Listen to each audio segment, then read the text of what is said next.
أعوذ بالله من الشيطان الرجيم بسم الله الرحمن الرحيم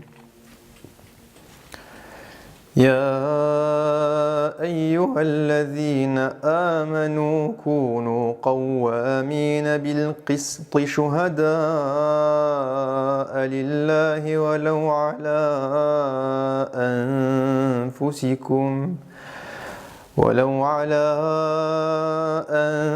أنفسكم أو الوالدين والأقربين إن يكن غنيا أو فقيرا فالله أولى بهما فلا تتبعوا الهوى أن تعدلوا وإن تلووا أو تعرضوا فإن الله كان بما تعملون خبيرا.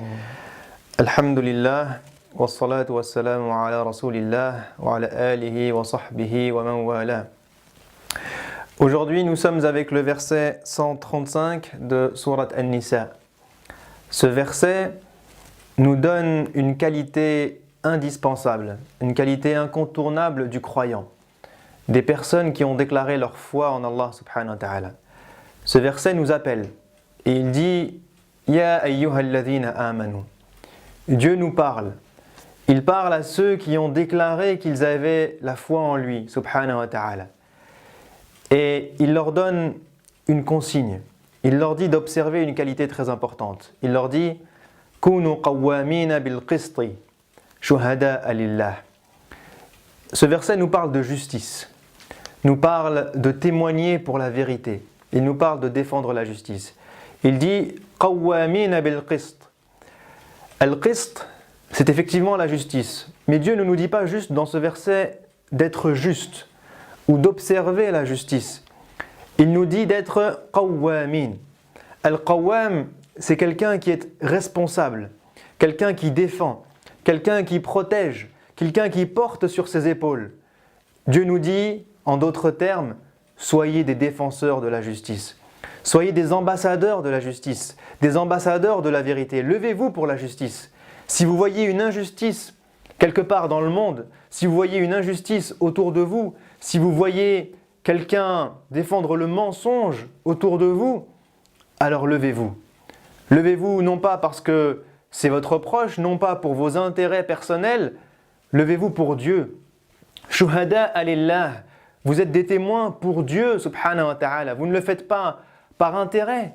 Vous ne le faites pas pour en gagner un certain bénéfice. Vous ne le faites pas parce que ce sont des relations.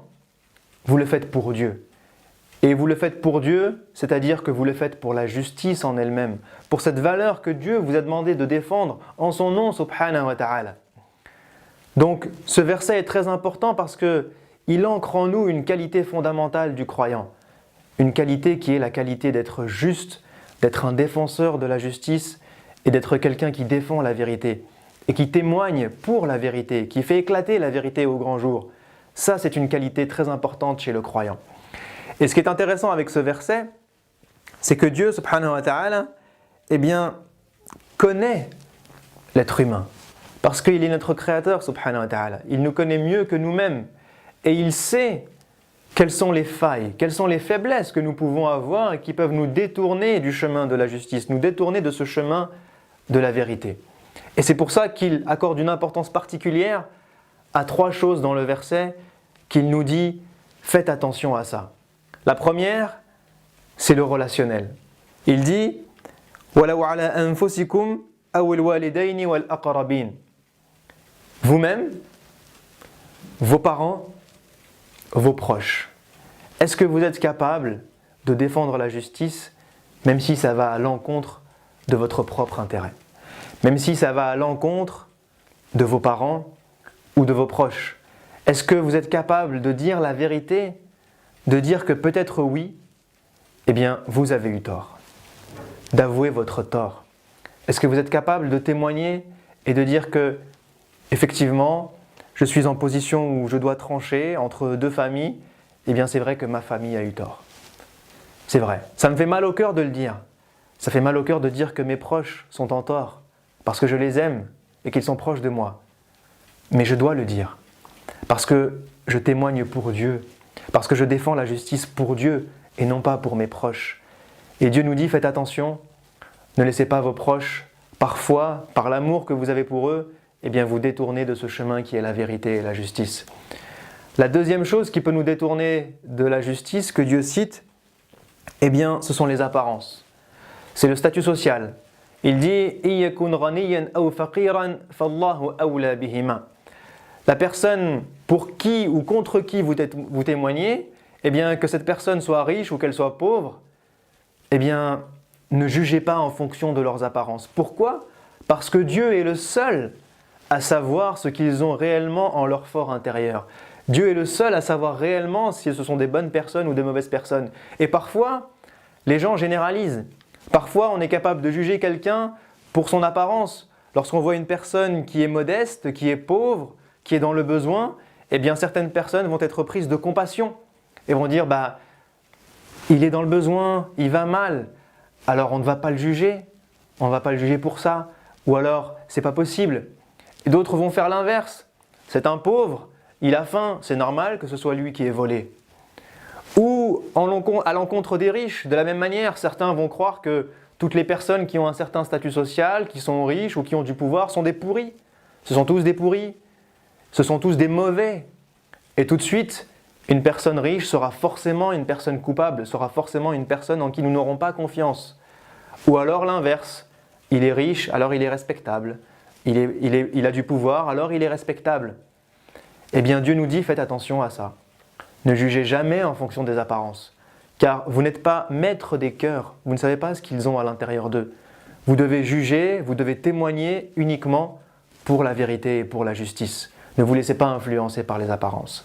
Et la troisième chose que Dieu cite, c'est al-hawa. Et il dit فَلَا تَتَّبِعُوا الْهَوَى أَن تَعْدِلُوا. Al-hawa, ce sont toutes ces choses qui peuvent nous passer par l'esprit et qui n'ont pas de fondement, qui n'ont aucun lien avec la raison. Al-hawa, ça peut être nos intérêts, ça peut être ce que l'on aime et ce que l'on n'aime pas, nos envies, nos passions. Ça peut être nos humeurs.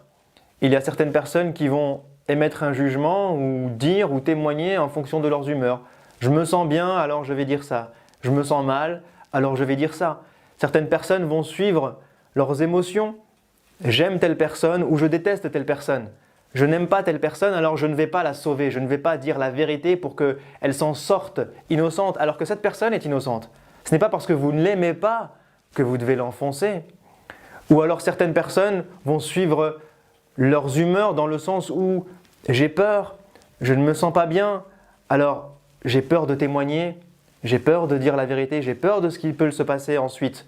Eh bien Dieu nous dit ne suivez pas vos émotions, ne suivez pas vos humeurs, ne suivez pas vos envies, parce que encore une fois, maîtrisez-vous parce que vous témoignez pour la justice, vous témoignez pour Allah subhanahu wa ta'ala. Et le verset se termine en nous disant que si jamais, pour une raison ou pour une autre, eh bien nous décidons de ne pas dire la vérité, nous décidons de ne pas être des défenseurs de la justice, mais de laisser couler l'injustice, de voir un faux témoignage et de ne rien dire, de laisser des innocents périr parce que nous n'avons pas le courage ou la force ou l'honnêteté de dire ce que nous savons. Eh bien, si vous vous trouvez dans cette catégorie, sachez qu'il y aura une justice le jour du jugement. Parce que Dieu, subhanahu wa ta'ala, est juste. Et il demande aux êtres humains de suivre son exemple. Mais si nous décidons de nous détourner du chemin, eh bien, soyez patients, le jour du jugement arrivera. Et une justice sera faite à toute personne. Ceux qui ont commis l'injustice, les tyrans qui n'ont trouvé personne pour se retourner contre eux, qui n'ont trouvé personne pour leur dire en face, eh bien, que c'était des tyrans, vous aurez votre jugement le jour du jugement. Et les personnes qui ont subi des injustices, qui ont été faibles dans cette vie, qui n'ont trouvé personne pour les défendre, eh bien Dieu vous défendra le jour du jugement. Vous aurez ce que vous méritez, incha'Allah ta'ala. Puisse Dieu nous aider à être des défenseurs de la justice, à être des gens qui aident et accompagnent et font éclater la vérité au jour, quelles qu'en soient les conséquences, que ce soit problématique pour eux ou pas, puissent-ils nous aider à être des croyants qui ont cette qualité fondamentale, cette qualité d'être juste. Alhamdulillah, wassalamu alaikum wa rahmatullahi wa barakatuh. Le prophète sallallahu alayhi wa sallam nous dit: celui qui montre un bien aura la même récompense que celui qui l'a fait, qu'Allah vous récompense pour le partage. N'oubliez pas de nous suivre, des nouveautés chaque semaine.